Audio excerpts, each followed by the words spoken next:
nous allons passer à la partie 3, dans laquelle nous allons voir les quelques conséquences de la présence de la tension superficielle, donc ce que peut créer une tension superficielle, et nous allons faire quelques mesures qui sont liées à cela. La première partie consiste à voir la capillarité qui est créée par un tube capillaire, donc d'un petit rayon air, qui est plongé dans une solution aqueuse. Voilà. Ce qu'on va observer, c'est la remontée de l'eau ou de cette solution dans ce tube capillaire, de façon à obtenir, suite à une remontée d'une hauteur h, ce qu'on appelle un ménisque. Donc cette forme en fait qui est courbée de l'eau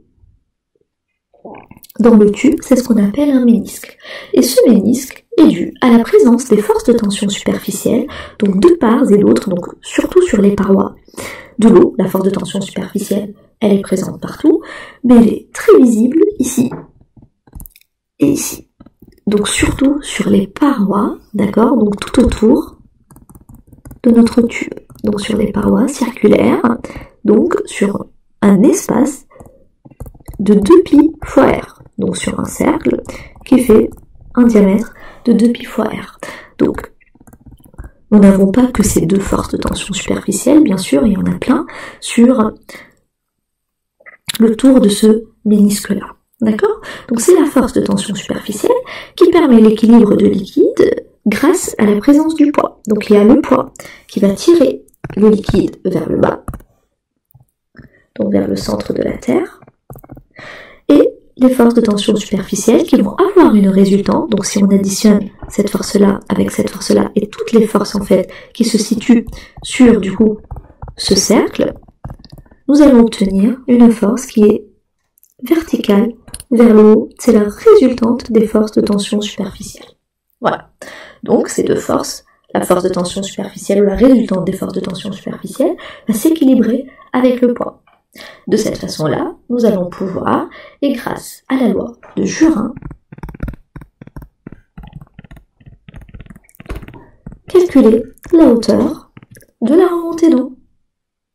Donc la hauteur, elle est déterminée par la formule 2 fois la tension de surface fois cosinus alpha, donc à savoir que alpha, c'est l'angle que forme la force de tension superficielle avec le tube divisé par la masse volumique fois l'accélération de pesanteur fois r. Et bien, dans ce qui suit, je vais démontrer cette formule. Pour ceux qui ont déjà appris cette formule par cœur, vous n'êtes pas obligé de voir la démonstration. Vous pouvez tout de suite ainsi passer à la partie suivante, donc à la fin de cette démonstration, que je vais écrire en rouge.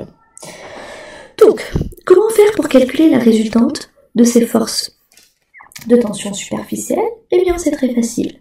Nous avons ici un angle alpha. Regardez, je vais faire une image un petit peu plus grande. Donc ça, c'est la force. Donc c'est celle-ci, voilà, que je vais recopier ici. Et ça, c'est le ménisque, d'accord? Ou le tube capillaire. Donc, il y a un angle alpha, bien sûr, c'est le même des deux côtés. Hein. Donc je vais projeter la force F verticalement, donc sur l'axe des Y, et je vais pouvoir calculer du coup cosinus alpha. Cosinus alpha est égal au côté adjacent, donc à la résultante verticale de la force de tension superficielle divisée par le module ou la valeur de la force elle-même. Donc la résultante verticale des forces de tension superficielle est égale à la force de tension superficielle fois cosinus alpha. D'accord? Donc la somme de toutes les forces verticales qu'on va créer est égale à la somme de toutes les forces de tension superficielle qui sont identiques partout sur ce cercle fois cosinus alpha. Voilà. Donc, si je veux trouver ou si je veux donner la résultante des forces de tension superficielle, je vais obtenir Fy qui est égal à F fois cosinus alpha. F est égal à gamma fois, donc du coup, une longueur. Donc cette longueur, c'est la longueur sur laquelle s'applique où est créée la tension de surface, à savoir ici le périmètre du cercle de Pierre. Donc le périmètre de ce cercle-là, parce qu'en chaque point de ce cercle, j'ai la force de tension de surface. C'est un cercle de périmètre de Pierre. Voilà. On n'oublie pas le cosinus alpha. D'accord? Cette force, elle est compensée. Donc la force de tension superficielle est compensée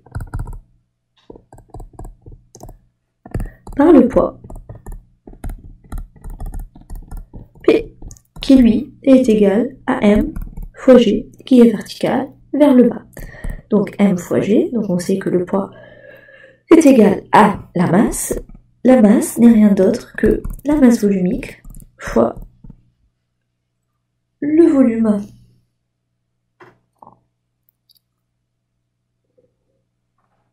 Et donc du coup, la masse volumique du liquide, c'est sa masse volumique, qui est appliquée, donc pour que le solide remonte, le volume à prendre en compte est ici le volume du cylindre. Voilà, qui est occupé par le tube capillaire.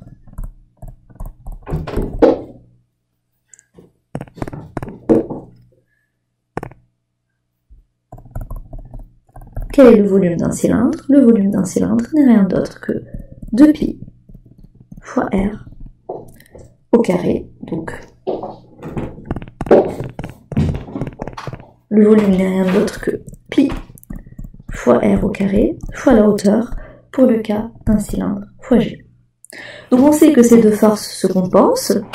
Donc, vectoriellement, on peut dire que F est égal à moins P, mais si on projette F et P sur l'axe des Y, on va obtenir F est égal à P. Et ceci va nous permettre d'écrire gamma fois 2πr fois cosinus alpha est égal à ρ fois pi R au carré fois H fois G. Et comme ça, je peux calculer H. N'oubliez pas que, aussi, je peux utiliser cette formule pour calculer la tension de surface qui est créée par ce liquide à travers le tube capillaire. Donc, la hauteur qui m'intéresse ici serait égale à gamma fois 2πr fois cosinus alpha divisé par ρ fois pi r au carré fois G. Est-ce que je retrouve la loi du Rhin? Eh bien, je vais voir tout de suite. Donc, la loi du Rhin, elle est juste ici. Voilà. Donc, H, j'ai le gamma.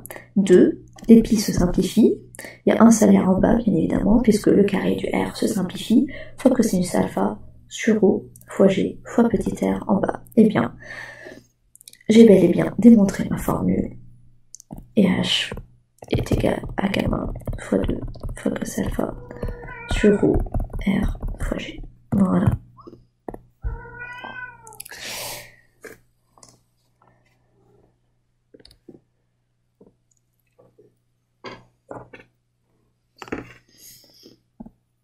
J'aborde juste, avant de finir, quelques propriétés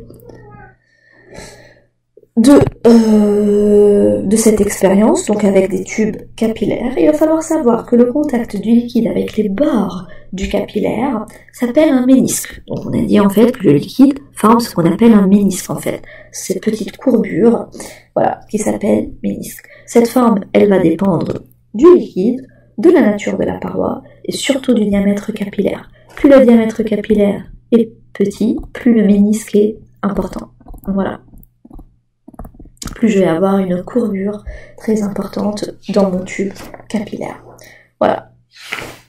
Je vais maintenant passer à la stalagmométrie.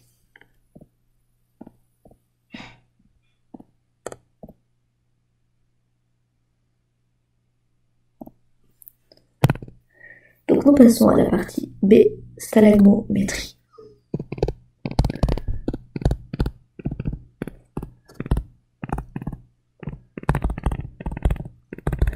Ici, je vais toujours voir ou observer les effets d'une tension de surface sur la projection d'une goutte à travers un compte-goutte. Donc voici la goutte de liquide qui va sortir du compte-goutte. Donc cette goutte, elle est soumise toujours à son poids, qu'on ne va jamais oublier, et à une force qui la maintient dans le compte-goutte, c'est la force de la tension de surface. donc qui est exercée sur le cercle qui se situe ici, et qui maintient la goutte accrochée au compte-goutte. Donc c'est la force de tension superficielle. Voilà. Ces deux forces s'équilibrent, bien évidemment, et on sait que si on fait une projection sur l'axe des ordonnées, sachant que ces deux forces se compensent, donc selon la première loi de la dynamique, F plus P est égal à 0, et donc si on projette ça sur l'axe des ordonnées, nous allons obtenir F moins P qui est égal à 0, donc F compense P. Voilà. Maintenant, la formule de F est la suivante. On sait que F, la force de tension superficielle, n'est rien d'autre que... Donc, j'écris quand même force de tension superficielle qui est égale à gamma fois L. Donc ici, la longueur n'est rien d'autre que le périmètre du cercle au bord de la goutte. Voilà. Donc, c'est gamma fois 2pi fois le rayon de ce cercle-là. Le poids est égal à m fois g. Et donc, on peut écrire que, vu que f est égal à p, gamma fois 2pi fois r est égal à m fois g. Et ainsi, je peux calculer la tension ou le coefficient de tension de surface dans le cas d'un compte-goutte. Donc, gamma est égal à m fois g divisé par 2pi fois r. Alors bien évidemment, 2pi fois r n'est rien d'autre que la longueur. D'accord? Donc, qui se manifeste par le diamètre du cercle au bout du compte-goutte. Voilà. Cette longueur peut être différente si jamais je n'ai pas ici un cercle et si jamais je n'ai pas un compte-goutte. Voilà. Donc sachez que quand F est égal à P, je suis à l'équilibre, cette force se compense, et du moment où F devient un tout petit peu inférieur à P, c'est à ce moment-là que la goutte va tomber. Je vais maintenant aborder le cas d'une lame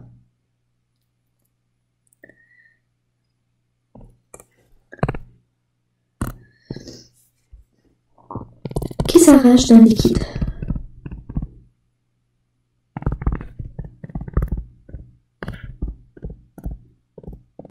Donc, cette fois-ci, je n'ai pas de cercle, j'ai tout simplement une lame qui est dans un liquide.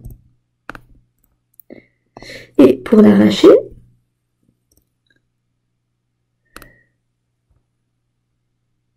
je vais avoir cette forme. Si donc toujours une forme qui va ressembler au ménisque, eh bien, je vais maintenant faire le bilan des forces qui s'exercent sur cette lame. Donc premièrement, j'ai la force qui la tire vers le haut. Donc c'est la force qui va compenser son poids. Donc on dit que oui, le poids, c'est la force qui attire la lame vers le centre de la Terre, donc c'est la force d'attraction terrestre. Eh bien, pour vaincre cette force et pour pouvoir tirer la lame vers le haut, je vais appliquer la même force, donc une force qui est égale à son poids, mais dans le sens inverse. D'ailleurs, c'est pour cela qu'on va mettre poids ici. Ok. Cependant, on va observer ce phénomène-là, donc on va observer que l'eau s'accroche de cette façon sur cette lame, et donc ceci est toujours dû à la tension de surface qui existe de part et d'autre de la lame et qui se manifeste par les forces de tension de surface. Voilà. Selon un angle alpha par rapport à la verticale. Donc j'ai un alpha ici et un alpha ici. Et je sais que la lame est de longueur grand L. Voilà. Donc si vous voulez, la tension de surface se calcule dans ce cas-là par la formule M fois G divisé par 2 fois la longueur de la lame fois cosinus alpha. Voilà, si vous avez appris la formule, très bien. Sinon, voici la petite démonstration que vous avez déjà vue dans le cours. Donc, toujours selon les bilans de force, donc le poids est égal en valeur à M fois G, et la force de tension de surface est égale à gamma fois L. D'accord? Or ici, ce sont des valeurs, à savoir que Ici, en fait, nous avons des vecteurs. Donc il va falloir projeter ces vecteurs selon l'axe des ordonnées. On va considérer que c'est lui l'axe des ordonnées, afin d'exprimer le poids et la force de tension superficielle. Donc je remarque que le poids, donc toujours selon Y, donc le poids, le vecteur poids, donc il devient le poids selon Y, donc voilà, c'est toujours le poids, il n'y a pas d'angle alpha en gros, mais la force de tension de surface, là en fait il va falloir la projeter selon l'axe des ordonnées. Et son projeté n'est rien d'autre que cette composante-là, qui représente Fy.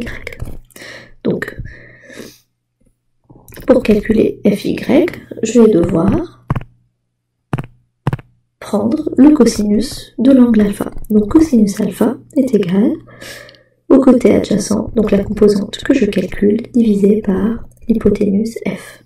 Donc selon y, Fy n'est rien d'autre que f fois cosinus alpha, toujours selon y. Voilà.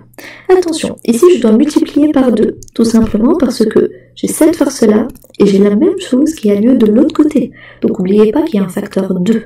Il y a deux composantes f et y qui vont s'appliquer selon l'axe des ordonnées. Voilà. Donc à l'équilibre, j'ai f qui est égal à p. Et donc je peux dire que 2 fois f fois cosinus alpha n'est rien d'autre que m fois g. Maintenant, f, je vais la remplacer par gamma fois la longueur de la lame. Donc attention, ici, il n'y a pas de périmètre, il n'y a pas de cercle, donc la longueur reste L. Et donc, je vais tomber sur du 2 fois gamma fois L fois cosinus alpha, qui est égal à m fois g. Et donc, la tension de surface n'est rien d'autre que m fois g divisé par 2 L cosinus alpha, ce qu'on a vu dans la formule précédente. Voilà. La tension de surface peut varier, voilà, on a dit, la tension de surface, elle varie en fonction du liquide, en fonction du gaz, de l'environnement du liquide et surtout en fonction de la température. Voilà. Eh bien, on va prendre maintenant quelques autres facteurs qui vont contribuer à la modification de la tension de surface. Donc, les facteurs qui vont modifier la tension de surface, donc des facteurs qui modifient la tension de surface.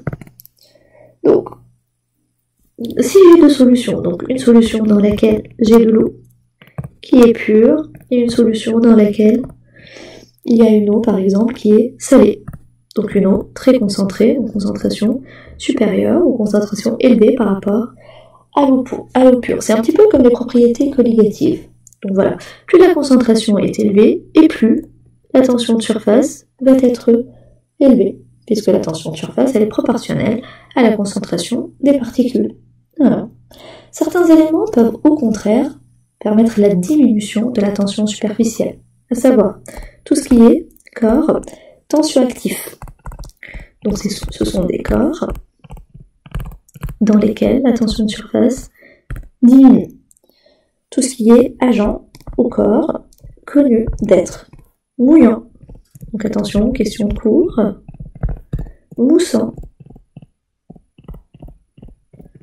et émulsifiant. Les définitions sont à connaître et ce sont des corps qui vont permettre la diminution de la tension de surface. Donc deux corps mouillants, ce sont des corps, des agents mouillants sont des agents en fait qui vont séparer des phases solides, liquides. Moussant, c'est une séparation entre une phase liquide et une phase gazeuse, donc comme la mousse au chocolat. Et émulsifiant sont déjà des agents qui séparent deux phases liquides non miscibles. Les détergents sont à la fois mouillants et émulsifiants. Donc cette catégorie-là, avec cette catégorie-là, s'appelle ou constitue les détergents ou autres. Mais voilà, les détergents font partie des agents mouillants et émulsifiants. Voilà. Cette partie est maintenant terminée. Nous allons passer à l'étude de la mécanique des fluides, la statique des fluides et la dynamique des fluides.